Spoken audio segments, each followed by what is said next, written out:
everybody. Welcome back to Bitching Banter and Boys. I'm Kanisha. Jessica Sade Ward. So we are getting back into recapping season 2 of Insecure so we can gear up for season 3. And this is our recap of episode 2. Yeah. Hella questions. All the questions. Issa got all the questions. I would have all the questions. All the motherfucking questions. Yeah. So episode 2, Issa is like, we just had sex. Mm-hmm. What the fuck? What does this mean? Does he want me back? He might want me back. He left her. She was like. He laid that good dick on her real quick. Then she called a friend, and she was like, I don't know what to do. What's going on? Anyway. What's going on? Anyway. So that's what's happening with Issa. And then Molly's just trying to figure out what her pay is like. She's just trying to figure out, right. Okay, what angle do I need to get in at work? The white man getting paid more. Let me figure this shit out. Are we jumping shit? It don't matter. Either way, Molly's trying to get into the boys club, trying to figure out how she can, schmooze up to the boss to get some monies. Yeah. Money. Big bank, take little bank. She's stupid, y'all. Okay. Good job, Antoine. Hella questions. Yeah. We were left with hella fucking questions. Yes. So I had a couple of thoughts on this episode. First off, I thought it was amazing.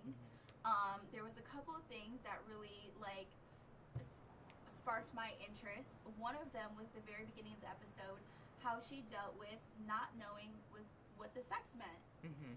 And for me, it was so relatable to our whole generation. And the biggest takeaway I got from it was that you should not communicate over text.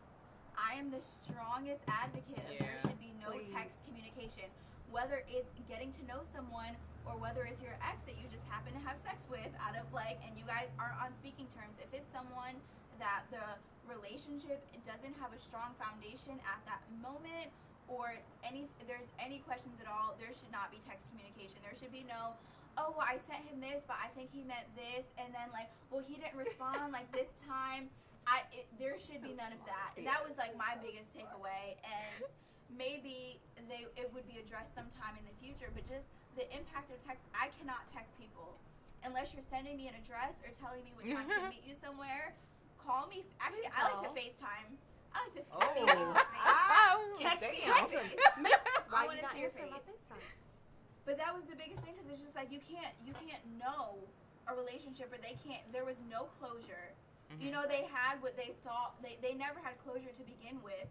And then they had this revenge sex, call it whatever you want. And then they're both feeling a kind of way and no one really knows. And then it's who's more vulnerable or how do you guys move on from that or go after that? So those are my thoughts. Listen, Maya, you be schooling people. Listen, you got a book, it was right on point because I feel like a lot of us, I can name so many situations where I'm like, but what is he? But he said he responded and said this. What does he mean? Does he mean you don't this? know. You don't ever fucking know. And they they don't pick up the phone and call you. Or right. I didn't mean it that way. But there's no way of knowing. Yeah. Exactly, because you're thinking you have this specific thought of how this person is reacting to you. Right. In your girl brain. In your girl brain. And girls and guys think completely differently. That's totally another different. topic. That's another topic. That's another day. But that is listen, you hit it right on the motherfucking head. You hit the nail on the head. That. It's the sex, the sex left her wondering, are we getting back? No, we're not getting. But he texts okay, but does he mean I feel like every single person has gone and through that. And then she doesn't know what to do next, and then she's showing up at his house, which I don't blame her for, by the way. But it's just what do I do next? Where do I go from after that if I don't know where we're standing? Yeah. But it's the idea that text message would ever be the basis of the communication. Do you have something to say? What? She's confused because the sex was good. Maybe confused? no, you can be because it was good. Yeah, she's been fucking him for It so was long good. because something new it's to still her. fresh. Oh my God. It's a fresh breakup. They had sex, and it's oh, so I might still have a chance. I might still be able to fix this.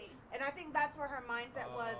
She might still be able to fix this because he he initiated the Got sex, you, got you. even though we do this all the time. You coming to All the pick time. your stuff up? Yeah. Okay, let me put All on the the time. sexiest All thing the I can time. put on and be like, what you coming to get? Oh my gosh. Yeah. Me? That's true. Well, it's like Put they it on say a platter. girls use sex to get love and guys use love to get sex. It's like she thought that because of the sex that there was possibly a chance that Is that something. Confucius or? Who said that? I'm not saying that everyone operates in that way, but typically a girl feels like when she gives it up, it's like girls, I'm not saying me, I'm not saying anyone at this table, but in general, girls use sex to get love and boys use love to get sex. Like they'll be like, baby, I love you so much, or this and this because they want to fuck you. It's actually true. Yeah. I agree to that, and I think a lot of our viewers can agree to something of that sort, or Yeah. have been in a position that's similar to that, whether it's the revenge sex or it's the not understanding Yes. what the text messages mean and not knowing, just being in a pool of confusion. Thank you, Maya. Yeah. Woo. Honey.